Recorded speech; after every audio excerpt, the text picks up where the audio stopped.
402 ரன்கள் குவிப்பு. வரலாற்று உலக சாதனை படைத்த இந்திய அணி 2 மேட்சில் தொடரை வென்று புதிய சரித்திரம். இசான் கிசான் படைத்த புதிய வரலாறு.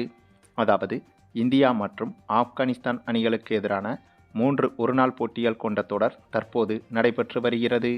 இதில் ஏற்கனவே முதல் ஒருநாள் போட்டி நடந்து முடிந்திருந்தது. இந்த நிலையில்தான் இந்த இரு அணிகளுக்கு எதிரான 2வது ஒருநாள் போட்டி இன்றைய தினம் நடைபெற்றது. அதுவும் கடந்த முதல் போட்டியை விட இந்த போட்டி மீதான எதிர்பார்ப்பு என்பது இந்த இரு நாட்டு ரசிகர்களுக்கும் அதிகமாகவே இருந்தது. அதற்கு காரணம், இந்த 2வது போட்டியில், அதாவது இன்று நடைபெறும் 2வது ஒருநாள் போட்டியில் இந்திய அணி வென்றுவிட்டால் தொடரை இப்போதே கைப்பற்றிவிடும். அதே சமயம் ஆப்கானிஸ்தான் அணி தொடரை இழந்துவிடும். இதன் காரணமாக கண்டிப்பாக இன்றைய போட்டியில் வெற்றி பெற்றே ஆக வேண்டிய கட்டாயத்தில் இருந்தது ஆப்கானிஸ்தான் அணி. அப்படியாக இந்த போட்டியில் வெற்றி பெற்றால்தான் இந்த தொடரில் இந்திய அணியை வெற்றி பெற விடாமல் தடுத்து இந்த தொடரை உயிர்ப்போடு வைத்திருக்க முடியும். ஆகவே அந்த ஒரு காரணத்தால் இந்த போட்டியில் எப்படியாவது ஆப்கானிஸ்தான் அணி வெற்றி பெற்றுவிடும் என்றுதான் எதிர்பார்க்கப்பட்டது. அதே சமயம் 3 ஒருநாள் போட்டிகள் கொண்ட தொடரில் 3வது ஒருநாள் போட்டியை மீதம் வைத்து கொண்டே இந்த 2வது ஒருநாள் போட்டியில் வென்றுவிட்டால் இந்த தொடரை இப்போதே கைப்பற்றிவிடலாம். ஆக அந்த முனைப்போடு இந்திய அணியும் இன்றைய போட்டியில் களமிறங்கியது. அப்படியாக தொடங்கப்பட்ட இந்த ஒரு போட்டியில் ஆப்கானிஸ்தான் அணி டாஸை வென்று முதலில் பந்து வீச்சை தேர்வு செய்திருந்தது. அதனைத் தொடர்ந்து பேட்டிங் செய்ய களமிறங்கிய இந்திய அணியை பொறுத்தவரையில் ஆரம்பம் முதலே ஒவ்வொரு இந்திய பேட்ஸ்மேன்களும் சூப்பராகவே விளையாடினார்கள். அதிலும் இந்த போட்டியில் யாஸ்வி ஜெய்ஸ்வாலுக்கு திடீரென வாய்ப்பு கொடுக்கப்பட்டிருந்தது. வழக்கமாக டெஸ்ட் போட்டிகளில் மட்டும்தான் யாஸ்வி ஜெய்ஸ்வால் களமிறக்கப்படுவார். ஆனால் இந்த போட்டியில், அதாவது ஒருநாள் போட்டியில் யாஸ்வி ஜெய்ஸ்வாலுக்கு திடீரென வாய்ப்பு இன்றைய தினம் கொடுக்கப்பட்டது. யாஸ்வி ஜெய்ஸ்வாலும் ரோஹித் சர்மாவும் இந்த போட்டியில் ஓப்பனிங் இறங்கினார்கள். இதில் யாஸ்வி ஜெய்ஸ்வால் வெறும் 4 ரன்களில் விக்கெட்டை இழந்து பெரும் ஏமாற்றத்தை அளித்தார்.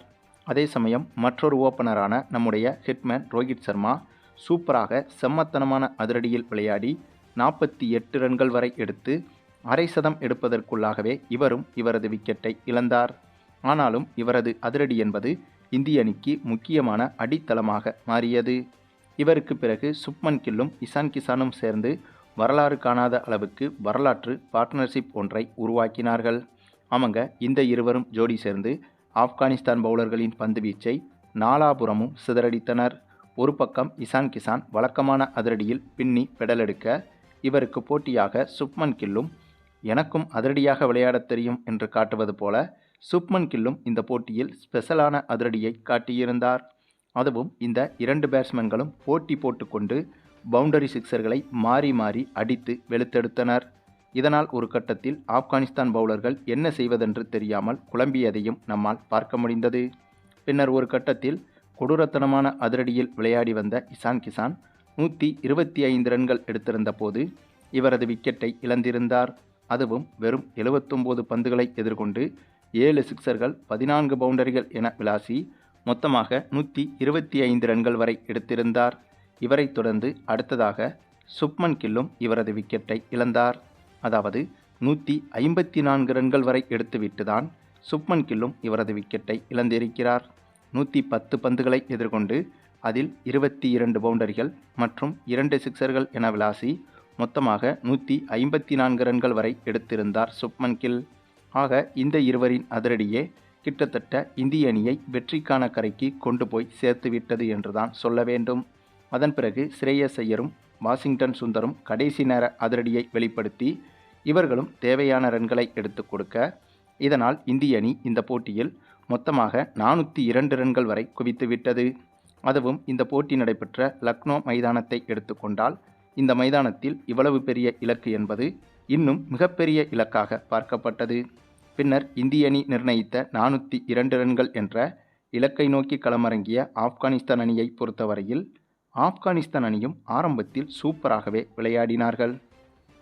இந்த போட்டியில் ஓப்பனிங்கில் ஆப்கானிஸ்தான் அணியின் பேட்டிங்கை பார்க்கும்போது ஏதோ ஜாம்பவான் அணி விளையாடுவது போலத்தான் சிறப்பான தொடக்கத்தை கொடுத்திருந்தனர்.